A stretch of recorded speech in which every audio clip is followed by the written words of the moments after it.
So here, these are examples of universal relations found for isolated neutron stars. And this one shows the relation between the oscillation modes of a neutron star against compactness. And this right panel shows the universal relation for moment of inertia against compactness parameter. And there are many others. And during this workshop, there are many universal relations introduced for binary neutron stars. And there was a very nice talk by Nick on Tuesday. And Jocelyn talked about some of the universal relations this morning. So we have already seen this one, and this one. But there are others. This one is the one Luciano was talking about. Yes. The F1 against compactness. So may I interject just on the topic of these sorts of universal relations? I see these plots, and so these are a set of equations of state. In principle, what you're doing is sampling from the sort of space of equations of state. And the space of equations of state is large. Of course, it's infinite. You have to do some sort of parameterization. But it's not at all clear to me that this particular set of equations of state that you selected really enumerates that equation of state space very well.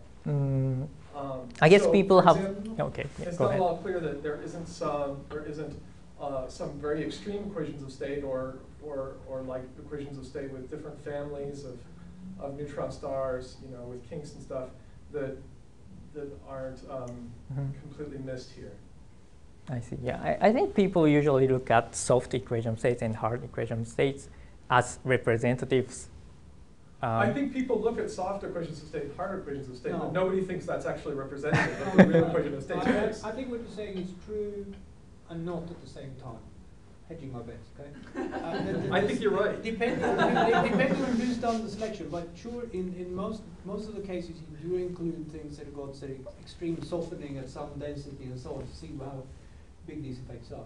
But also, it depends on what is the underlying physics that you're representing by these relations, right? If you take the moment of inertia curve, for example, from Jim, I think that shows you something that is fairly insensitive to the different freakishness that can go on. Right? It really depends on both parameters. There's this QS one, like way above all the NS ones. Yes, but that's because quark stars are fundamentally different. He's not claiming that quark stars would be well parameterized with this. It's basically a way of saying, if you nail down the moment of inertia, you will tell the difference. I'm saying there's... But I think this is Andrew's point. Yeah, I'm saying there's an infinite set of possibilities in between the two. So that, I think, is not the case. And I'm willing to put I mean, small amounts of money. so let's assume there is an infinite set. The fact that the ones you can sample show a very independent, US independent behavior doesn't indicate that even if you had infinite points instead of 20 in that plot, you would still have all of them appearing there, unless you are doing something which is very different from these points here. Right, but it's not clear that the very different is actually This is a limited form of unrealistic. universal. Yeah. Yeah, I mean, this is just a really bad way of doing a Monte Carlo integral, right? It's doing a Monte Carlo integral by picking a my small name set is of on that points. slide. I don't But Andrew, you have a catalog of millions Oh yeah, I of do this all the equations. time. Of course, this is. Did you ever check this? Oh, I think that's Yeah. exactly what we want. Andrew, now tomorrow morning's discussion, could you please produce that plot for the moment of inertia for your million equations? I'm conveniently out of town tomorrow. We'll talk. But no, what I have done is taken some of these universal relations and I have found larger deviations for equations of state, which are not in this set, but that are otherwise completely physical. That's interesting. That's That's good. That's what I'm But I think that it's the right point, right? The point you're making is that what is the physics? I think there are two statements. What is the physics that lead to these relations? What are the properties that actually? Why should there be such a relation, right? Yeah. And the left plot I know because that's the space-time mode. It basically depends only on the gravitational potential that attracts the gravitational waves. It doesn't care about the properties of matter at all. Right. So that should just depend on compactness, and you see that very sharp. And it doesn't matter what the equation state is at all, completely independent of this, right? And that's because we understand what that physics is, right? And they should be independent of this, and it is. On the right, I think, you know, you need to understand why the quark stars are different from neutron stars. Maybe they, you know, that actually makes sense. I think it does. Right? Now, if you can, the question for you, challenging me, can you find, is the claim that you can find equations of state that are credible, that cover that entire band in between, or not? So I think you would struggle to do that. In the right-hand figure, did you remove the equations of state that don't satisfy the two solar mass constraint? I'm not sure. This is the plot I took from this paper. The answer is I don't know. It looks like they all get there. No, there's no indication of maximum You mass. can't see the maximum mass. Oh, I see. You'd have to know the radius in order to know that. Right. Yeah. Yeah, I have to check the paper. I mean, APR certainly matches, I can't remember about. I mean, Gaussian probably, library, yeah. But I like this as a challenge. So anyone who talks about universal relations should really check all your 1 million equations. Otherwise, we shouldn't talk about it. I mean, this is, Well, we did that with our piecewise polytropes because we were doing Yeah, but that's not fast really an equation of rotation. state. That's just saying, look. no, you can- that is an equation of state. That's one way Well, of yeah, but it's not, doing a it's, Monte Carlo. it's not motivated by any physics. Well, Apart from you take the ones, your million, and you ask where can I put these brakes, and it looks roughly like this. so it just requests that then you have a new question. This question is how do you effectively cover that, you know, Yeah. large I think infinite dimensional more space? than anything else, the danger Okay, is so- that you use that and then finally you I would think use we it should back go. to conclude Sorry. process. Yeah, we should No, maybe. it's fine. That could be the process. I think in that sense, I agree with it. We should let you continue and then come back to this. Mhm, yep. Thanks for bringing this up. It's good to have discussion. Yes, so here's the roadmap. I will mainly talk about I love Q and multiple love relations that we found recently, and then I explain how these relations can be applied to gravitational wave astrophysics, gravitational physics, and also nuclear physics. Then, depending on how much time I have, which I guess probably not, I probably explain some other related topics, including why this universality holds for I love Q case. And then I'll, at the end, I give some open questions to discuss. So first, the I love Q relations. So we constructed slowly rotating small tidally deformed neutron star solution, and we extracted I, moment of inertia, love number, and quadrupole moment. And we've imposed these assumptions. Tidal deformation is small and static. We neglected magnetic fields. We assume that rotation is uniform and slow, and we've used barotropic equation of states. But these assumptions should be good enough to describe neutron stars that are about to coalesce or neutron stars in binary pulsars. So we calculated these I love Q quantities for various equation of states, including quark stars here. And this PS has steep phase transition. But no matter which equation of states you pick, all one equation of states one relation with one equation of states lie on top of each other, including quark stars. And if you take the fraction difference from the fit, you can see that in this bottom panel, the fraction difference is like order 1%. So EOS universality holds within 1% accuracy. And these assumptions are immediately relaxed by these papers. And I would like to pick this case. So if we relax this slow rotation approximation and go to rapidly rotating stars, then these relations obtain clear spin dependence. So now it's not only I and Q, but you also have this chi, which is dimensionless spin parameter freedom. Okay, so the universal relation is not a single line, but rather it becomes a plane in this three-dimensional phase space. And the blue one corresponds to the neutron star universal IQ plane. And if you fix this spin parameter, then you would have this line, universal line in IQ plane, two-dimensional plane. So universality still holds for a fixed spin parameter. And these red dots correspond to the ones for quark stars. So you can see that red dots lie on this blue plane, which means that quark star plane is almost identical to the neutron star one. So this is the IQ relation. And I move on to the multiple love relations. So the love number in I love Q relation that enters in I love Q relation was L equals to electric tidal deformability parameter. And we can also calculate higher order love numbers. For example, L's love number is the ratio between L's multiple moment and L's tidal tensor. So we calculated these higher order love numbers for various equation states again, and we plotted one against the other. This example shows lambda 3 against lambda 2. And again, we found the universal relations.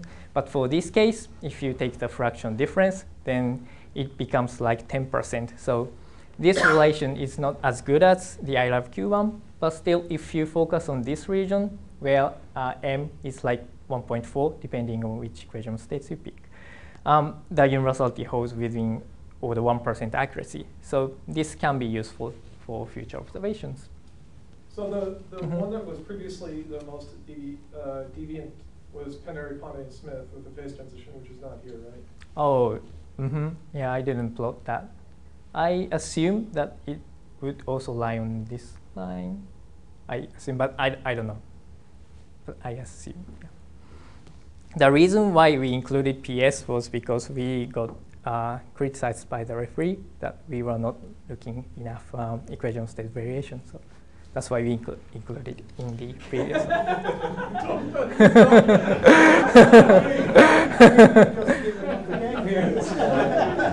Well, someone is trying to frame you. It's okay because it's got accepted in the end. So I'm happy. It would be nice to show it here too. Yeah, I agree. Yeah. That's for tomorrow. I won't be here for tomorrow. And yeah, similar relation holds for higher love numbers like L equals 4. Okay, so those were the relations. Now I explain the applications. First, application to gravitational wave physics, astrophysics. So the point here is that Q-love relation can break some of the degeneracy in the parameter expansion for neutron-star binary gravitational wave parameter expansion analysis. So here I show the waveform phase of neutron-star binaries. We have this leading factor here, and the spin enters first at 1.5 pn order due to spin-orbit coupling that's denoted by beta here. And at 2 pn order, there is spin-spin coupling denoted by sigma ss here. But at this order, there's also a contribution coming from quadrupole moment. So even if we can measure both these terms, we won't be able to measure independent spins, at least for spin-aligned case, because there is this degeneracy between quadrupole moment and spin.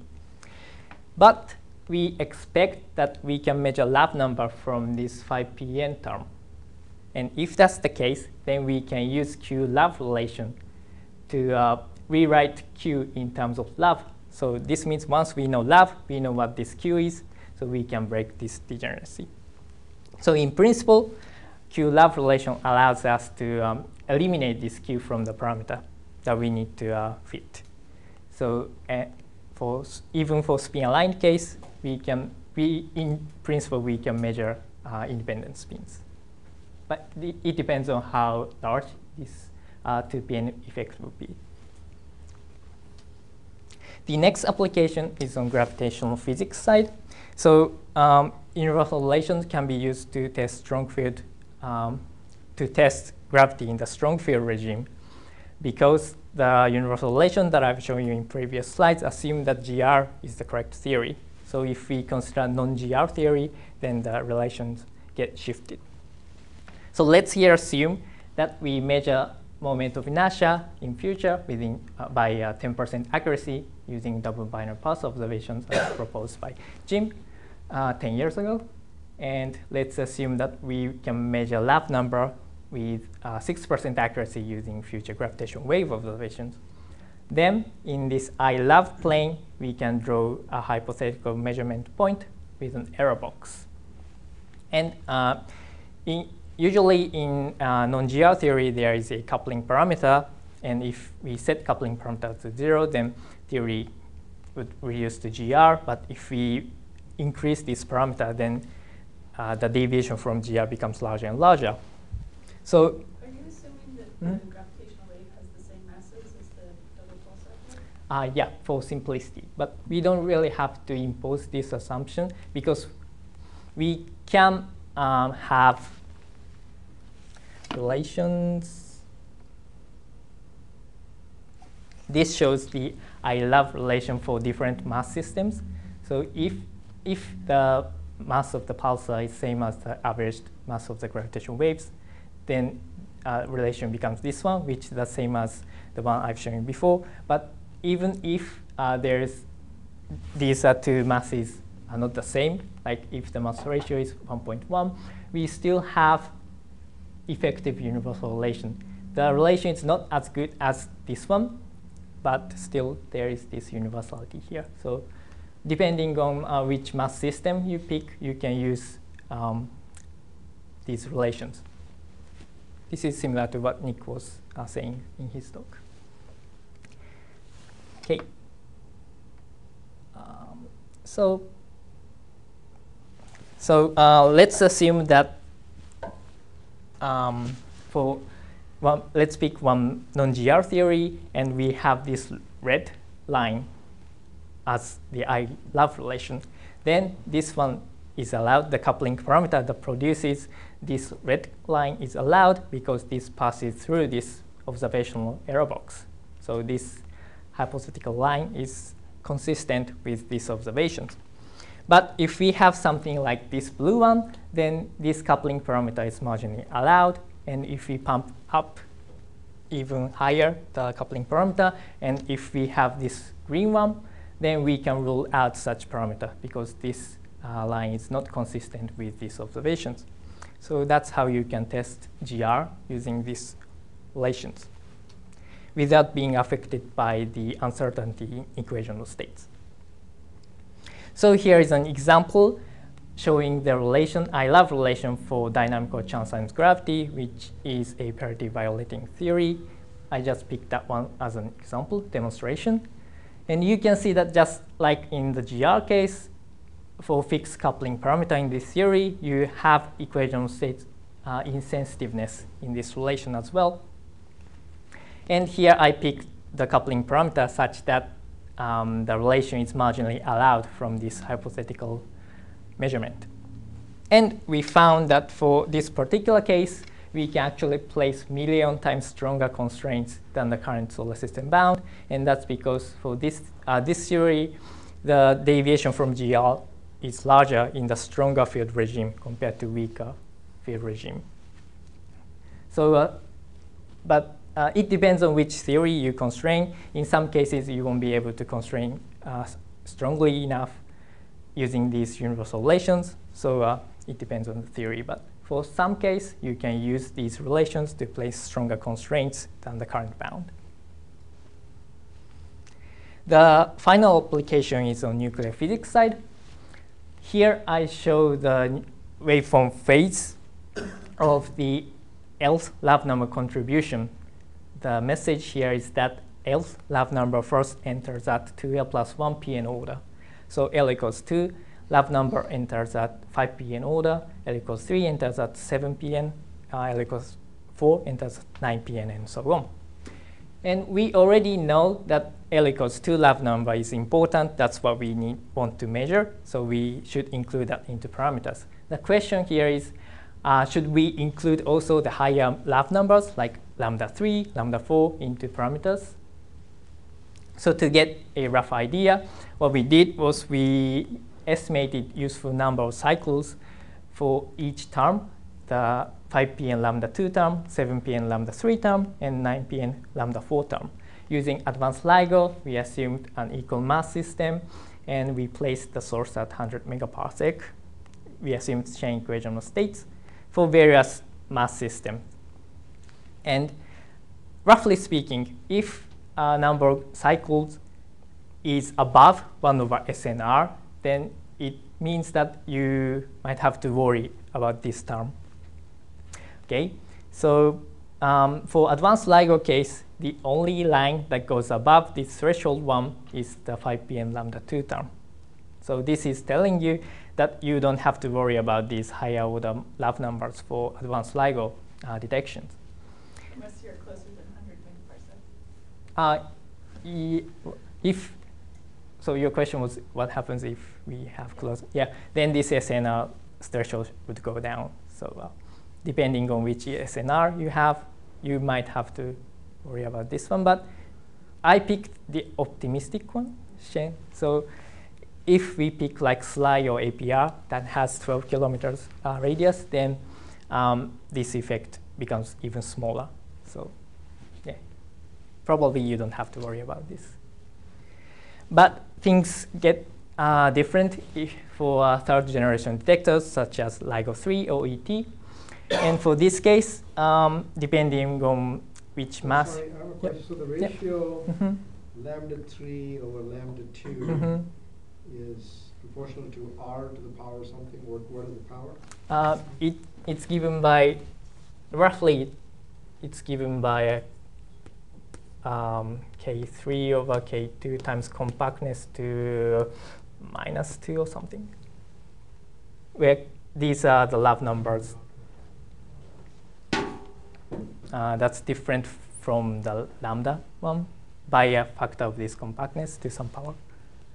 So yeah, it's proportional to some compactness to -2 or 2. I don't really remember. And for LIGO 3 case, you might have to worry about this lambda 3 term because, for example, if the mass is like 1.4 solar mass, then this term, the number of gravitational wave cycles, is above this threshold line. What is LIGO 3? What is LIGO 3? It's it's some proposed third generation. What is needed is detector. LIGO 2.5. This. It's not called LIGO 3. That's the plot that you're showing. It's called LIGO 2.5. This is something proposed. Precisely. LIGO 2.1 or 2 plus. Basically, LIGO 3 has 3 times better sensitivity than advanced LIGO, and it has, I guess, larger. Are you being suggested to use the terminology LIGO 3? I like LIGO 3 is an older term. Okay. Used years ago. So what's the new term? 2000, year from 2000, people talk about LIGO 3. And is there any? There's advanced LIGO, there's nothing planned beyond advanced LIGO. LIGO 3 is completely different. Because it used to be there a long time ago. I see. 90s. And it is different. There was a paper like last year by Adhikari proposing this LIGO 3. In LIGO Lab, it's not called LIGO 3. Okay. Is there any different name, new name? I think 2G plus is fine, but I don't think there is any such thing. There's no public document. Yeah, there is. No public document? Yeah, There's LIGO, one right? on archive at least. there's the, Look, let's move forward. I just asked you. May I suggest we label them by pencils? By how hard it is to get there? Exactly. That's perfect. Yeah. Third generation is the softest. It's done. This is the sensitivity curve that I There use. are other equations in state, is that how that works? I'm sure there's curves like that published, but I don't, people don't talk about it. It's a bit like my papers. There was the whole like red team and green team and blue team. That's correct. It's not official yet. I think you can call it 2G plus. It's not called. The only reason is the third generation has now come to be accepted that it's a factor of 10 below, as he's showing in ET. That ET curve is wrong too, incidentally. No, But anyway. sorry. I think. Yeah, but I want people to use wrong curves. No, People no. get proliferated. So you should be Yeah. using the official. Okay, yeah. I got this curve, sensitivity curve, from the author that published this LIGO 3 paper in the archive.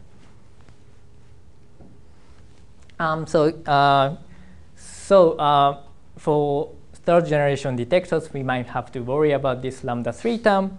But if we include this lambda 3 term on top of lambda 2, then there will be a strong degeneracy between lambda 2 and lambda 3 parameters. So we wouldn't be able to measure lambda 2 parameter that we really want to measure accurately enough, maybe. So here comes the multiple love universal relations. Again, by using universal relations, we can eliminate this lambda 3 because lambda 3 can be written in terms of lambda 2 thanks to this universal relation. So here I show the statistical error on lambda 2 against various mass systems with and without using universal relations. Red one corresponds to the one where we include both lambda 2 and lambda 3 into parameters and take the correlation into account, whereas green curve corresponds to the case where you only include lambda 2 as the parameter, and we use universal relations to eliminate lambda 3.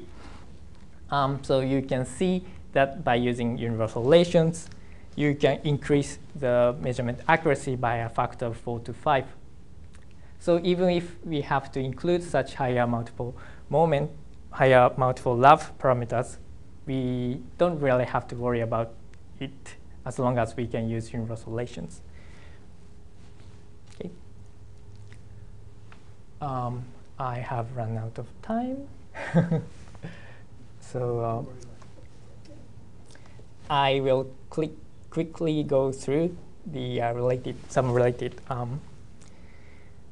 topics. So one is on X-ray observations. Universal relations can be used not only to gravitational waves, but also to X-ray observations. And maybe they are more useful in this case, X-ray observations, than gravitational wave observations, because the neutron star sources are spinning faster for this case. So let's assume that you have a spinning neutron star with a hot spot on the surface, and what you observe is a pulse profile in the X-ray observations. And this profile depends on M and R, mass and radius. We want to measure this. But it also depends on moment of inertia and quadrupole moment and so on, because this star is spinning. So again, there is this degeneracy, but universal relations would help to break this degeneracy. And recently, Psautis and others showed that by using NISA and LOFT future X-ray observations, and by using universal relations, you can reduce the number of parameters, and you might be able to measure mass and radius within this accuracy.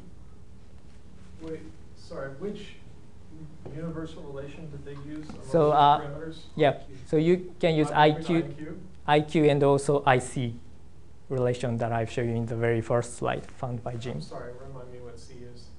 Yeah, IC is I against compactness. Oh, compactness. Okay. Yeah, so you can essentially eliminate I and Q from the parameters. Okay, but isn't this dangerous? Because in X-ray binaries, you know there is a magnetic field. There is a magnetic field you see, and a magnetic field you don't see. And that might completely break. Yeah. But the surface field is very weak, and it's inconceivable, I think, that the core field is many orders of magnitude stronger. No, it doesn't have to be many orders. It can be a No, but it can be 10 to the 8 Gauss is going to have a massive effect on this. No, I don't think so. Well, the point is it's got nothing to do with strength, absolute strength. It's whether or not the relation can be applied. And the relation can be applied as long as you create an anisotropy in the star, which is not a pure fluid anisotropy due to rotation. So you say But now the field of that mass. No, the field is too weak. You need a field of 10 to the 12th or 14th Gauss, at least. Well, so I don't know what other fields you've used this for, but as I said, you have to be careful about what is the strength of the But magnetic. these systems are low mass X-ray binaries. So that's what you're going after to measure these things in accreting systems. They have weak fields. If they spin fast, they have weak fields. Otherwise, they can't spin fast. So that's what you would have to argue in order to bring you to worry about your point is you'd have to argue that the core field can be something like 4 or 5 orders of magnitude stronger than the surface field, and that I think is. Well, it depends what is the surface field. But that's what what is the surface field that you. Yeah, but the surface field is 10 to the 8 Gauss, give or take. For low mass X-ray binaries. End of story. Not just a millisecond pulsars. Yeah, it's the same. Millisecond Because pulsars, millisecond pulsars are formed from because they've these- lost the these field, and populated during pulsars. the accretion process, we don't really see the pulsar, and what about these buried, we got you feel like, you know? Yeah, well, We should come back, we should let Ken finish and then come back to a discussion of large magnetic Yep. fields. But, yeah. And the next related topic is the three-hair relation that we found in the Newtonian limit. We imposed these assumptions, and then we found in the Newtonian limit, we found that multiple moments are related to each other with this relation, where A is the spin, Q is quadrupole moment, and B bar coefficient only depends on N, which is the polytropic index, and L. And this relation resembles the well-known black hole no-hair relation, but the difference is that there is this Q parameter here. So this relation is telling you that once polytropic index N is specified, then all the higher multiple moments can be expressed in terms of just the first three, mass, spin, and quadrupole moment within these assumptions. And moreover, this relation is equation of states insensitive. So here I plot this B bar coefficient as a function of N for various L modes. And if you take the fractional difference from the fiducial N, which we took as N equals 0.65, you can see that the fractional difference is about 5%. So this relation holds within 5% accuracy, at least for lower L modes. But as you increase L modes, the fractional difference becomes larger and larger. And this suggests the existence of effective or approximate neutron star no-hair property, stating that neutron star lower multiple moments can be given in terms of just the first three, mass, spin, and quadrupole moment. And we've confirmed this up to hexadecapole order with Kotaro. So this is just polytropes, though? Yeah, this example is, yes, polytropes. But we went on to the relativistic case, and we used realistic equilibrium states, and we found similar relations up to M4. So we found. What do you mean with realistic equation state? You said these are polytropes. This relation is for polytropes. The story ends here, and then in another paper, we used realistic equilibrium states, and we used relativistic field equations, and we solved numerically the neutron star solution. We extracted multiple moments and looked at the relations, and we found similar relation for this one. And the Bn, do you have an equivalent Bn? we don't have any analytic. I can show you the plots. So this shows, for example, M4 against M2 for various, say, compactness of stars. As you go to right, you approach Newtonian limit, and as you approach left, you go to relativistic regime. And the Newtonian relation that I show you is this dashed one here. So you can see that as you go to Newtonian limit, the relativistic relation calculated in full GR and using numerically approach this Newtonian analytic relation beautifully. For which For N equals 0.5.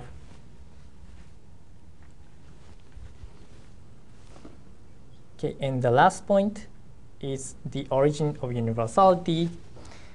So I didn't say, but when we calculated these three-hair relations, we imposed this very important assumption that it's called elliptical isodensity approximation, and it assumes that the ellipticity or the isodensity contours are self-similar ellipsoids.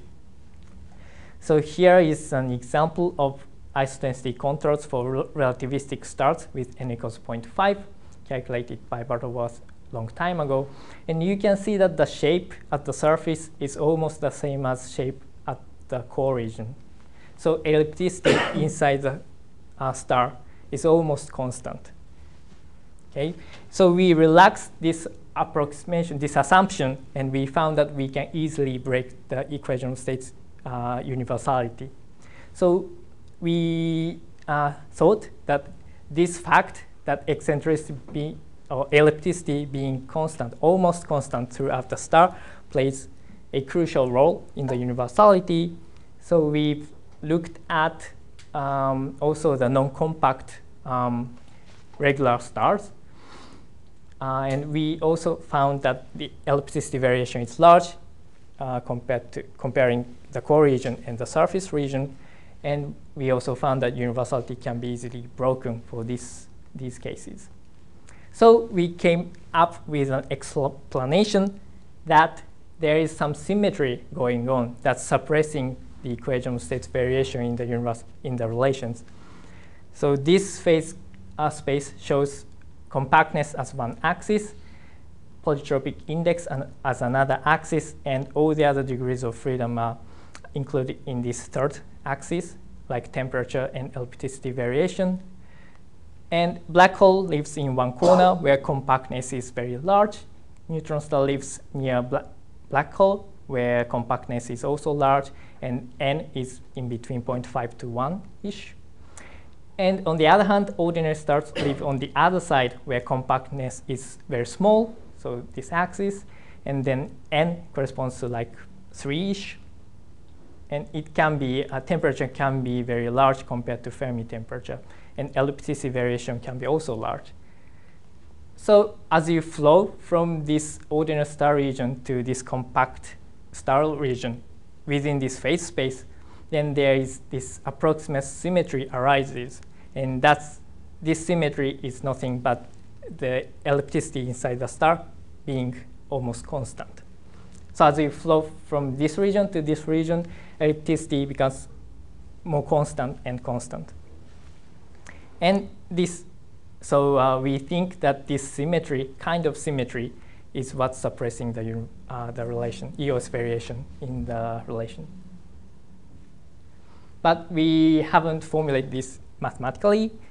Having all the evidence, this is an explanation that we came up with. So yes, we are not saying we've proved this, but this is just one possible explanation. Okay, so that's the end. And I have some open questions, and probably I should bring up some of the issues that we discussed on Monday afternoon. So one issue, I think Jocelyn brought this up, was can we construct a hybrid inspiral marginal ring-down waveform with just one tidal parameter? And I think personally this would be difficult, but to do so, we need to find not only the universal relations between the frequency, oscillation frequency and compactness, but also like the relations between the damping time and compactness, and relations among other parameters that characterize the post-merger phase, and also, for example, compactness parameter. So yeah, these are the questions that we need to address. And the second point, I think Saskia brought this up, was how much post-merger oscillation further help constrain the equation of states on top of the inspiral measurement. And here's my question. So I don't really know which is better. Let's say we have lambda from the inspiral measurement, and we have F2 or F1 or F minus from the post-merger measurement. So we have at least two information. Is it better to rewrite this into a single parameter like R, radius, or compactness using universal relations and constrain this single parameter strongly, or we treat these two parameters independently and constrain different parts of equation states? I think the answer to that question is probably the first one, but the first one, and that depends on whether you can do it. Yeah. You have different equation state. You have a hot equation state in the merger, cold equation state pre-merger. So I don't see how you can have a universal relationship there necessarily that makes much sense. I think 2 is But given the question, two. I would say trivially. I think it has to be two, for sort of natural reasons. It's 2. In the first case, inspiral, you've got a cold equation state. The second case, you've got a hot equation state. You know, they both probe different aspects. even if you use two parameters, Well, it's the also, answer is clear. The first choice is the one that gives you better constraints. But you can't do the first. So if you can't do the first one. No, not a single parameter. All I'm saying is. So the first one, yes. Oh, I'm sorry, I'm not reading it correctly. Yeah. Treat lambda and F2 is equal to, even if it is, but combining first merger and in spiral is the one that was. That's what I meant. Yeah, you're not gonna just say, oh, I made this one measurement, and then someone else has to say, oh, I made this other measurement, and let's never ever talk to each other about it. Could say that. Okay, maybe you can say that. I can say that. But I don't quite understand the argument. But why don't you finish? Maybe we can Oh, discuss that's this. it. Okay. I mean, every time you look at F2, you're looking at something very, very hot. And you are yet correlating it with something which is representative of the equation state for non-rotating cold neutron stars. So, you're always doing this comparison. Hot and cold. And it's interesting that it happens. So, I don't know, I think one is not obviously excluded to me. I think one of the things that would be interesting to try to do is to intentionally decouple the hot and cold behavior. I don't think the model dependence of the high temperature part is really well understood. I mean, basically what happens in a lot of the supernova equation state, the sort of finite density, finite temperature ones, is they sort of extrapolate to finite temperature in the most naive possible way. It's not at all clear that, and so I think that's one of the sort of frontiers, is really understanding our systematic uncertainties about the high temperature part. Well, I mean, so you've done this sort of thing with varying the effective thermal coefficient. Yes. So I would reply to this question that it depends pretty much on the accuracy that you expect from your measurement, and or let's say the quality of the data. If you have an extremely high quality, then I would opt for 2 and otherwise for 1. I don't see the need to do number 1. They're both in separate parts of the data, different frequency bands. They're independent. I think you will get the same answer. Same answer doing both. Well, but that's not that. I mean, you have a confirmation. No, but that's good. And what you're saying, we're probing exactly Andrew's question. As you said, you're probing the thermal contribution of what happens when you heat this cold equation of state up, right? That's what you're probing. Yeah, but the thermal part is still very small. It's dominated by the cold part. So if you're not accurate enough to distinguish the thermal contribution, then that's my point. Then you would constrain. Yes, you would end up constraining the same thing anyway when you combine information, but it wouldn't change how you do the analysis. If lambda and F2 are intrinsically related to each other, and you treat them as separate, 2 is bad, 1 is better. Because it's like saying that I have actually only one parameter to describe the system, but I'm going to use 2. And that will introduce covariances between the 2 and actually increase their. If there is an inherent relationship between them, that's what should be exploited. That's what I meant to say. So, it's obvious you have to do Is fast. that still true when the information is coming from 2 different analyses? Doesn't matter. You'll always do better. But you can do number 2 and then take those 2 results into your model and answer number 1. Because the data is separate parts of the spectrum. So if you deal with data analysis correctly, you can answer number 1 and still do number 2.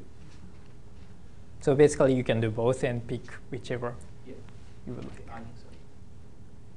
So I think ultimately, I think I disagree. That if you know that there is a relationship, or if you know the relationship between lambda and F2, by exploiting it, you can do with 1 better. I think that's only true if you have some coherent model. That's what I meant. If you can build a coherent model all across. Yeah, so. But I think that's what we've concluded that maybe we can't. If you can't do it, then there's no point in treating them Okay, separately. so Just saying that one I'm calling lambda and the other I'm calling F2 there. They may be the same, but they're different forms. So then it doesn't matter. So if you can build a coherent model.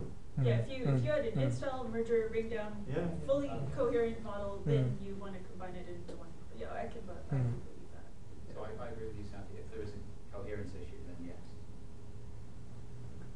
But we probably don't need to worry about that anytime soon. question? Carl, you have a question. So, is the Marcher hot enough that initially if you start with a condensate type of equation, superconductivity, it crosses the superconducting transition temperature and gives you a completely different type of equation during Marcher? I don't know. What is the threshold for superconductivity? It's very low. Depends. I mean, nucleonic superconductivity is tiny. So they're Critical the core temperatures are less superconductivity. than MeV. That's the problem. So as soon as they touch, I think what you'll do is you'll pretty much break up the nucleonic superfluidity. You'll have some heating from the end spiral. That'll be interesting. I mean, has anybody estimated what is the heating during the in spiral? Yeah, Dong Hai has done it, of course. And how much is it? I think it goes to, again, this is 10 to the 7 Kelvin? It's not enough. It's not enough to break 10 to the 7 Kelvin. It's cold. It's super cold. It's not enough to break anything. Yeah. It's cold. We get to higher temperatures and are creating neutron stars. That's not enough to. Well, I'd like to throw a question out because it's basically the title thing on this, just as a challenge to Sanjay. So my challenge to Sanjay is this. In these calculations, it's assumed that you have a barotrope that stays at chemical, essentially something that stays at chemical equilibrium, nothing fancy. You've got a one parameter equation of state, right? Now, I want you to think outside the nuclear physics box and ask yourself, or people that can do this, what is the craziest physics argument for breaking this during the in spiral, right? Can you come up with a physics reason why the assumption of a perfect barotrope with one parameter during the entire in spiral up to touch is broken at a significant level? At a significant enough, I mean, I can do it very easily, right? Because you will have some heating, you will go outside, out of chemical equilibrium, maybe some tiny effect, right? But big enough to have an impact on this entire discussion, right? How crazy do you have to go to do that? That's my question. Greg is going to do it. Okay. Nothing happens before touch. I mean, no, but that's disruption. Well, I mean, I don't think tidal disruption. I mean, all this calculation does assume equilibrium matter, so that would be my best guess too. But that's what you're not going to have that, really, right? Well, you might have these. As soon as things are happening on a fast time scale compared to some. Well, so that's the question. Is there, so for example, is there there are settings where you can imagine the reactions are not fast enough to do that? Yeah. But probably they're not going to make a big enough difference. Well, so that's why I'm asking the question in the provocative sense of saying, come up with something that is extreme enough to actually make a difference. If you can't do that, then this is all fine. Right? So I think it will be not possible to come up with any scenario where during in spiral you can make large changes to the density profiles of matter inside. The reasoning is very simple. If your temperature is small, that's the way you're going to couple to various phases. Sure, yeah. If your temperature is small, then it means that you're not going to drive any phase transition. Okay? And if there was some just coherent wave that went through, that doesn't change the phase. It just basically says, okay, now I have a sound wave that went through a superfluid or normal matter. Sure. So you have to locally dissipate enough energy to drive material from one phase to another. And if the amount of energy required to drive that is of order temperature, it's already small. It's not going to impact the problem. So I would guess that during in spiral you can't make big changes simply because you have to have a large barrier to impose a large change, and to overcome a large barrier you need a large energy. So we should probably get coffee and come back in 10 minutes. And I will get the cookies into this room, so you will actually come back. I thought after you come back at 4. Yeah, but we have another talk.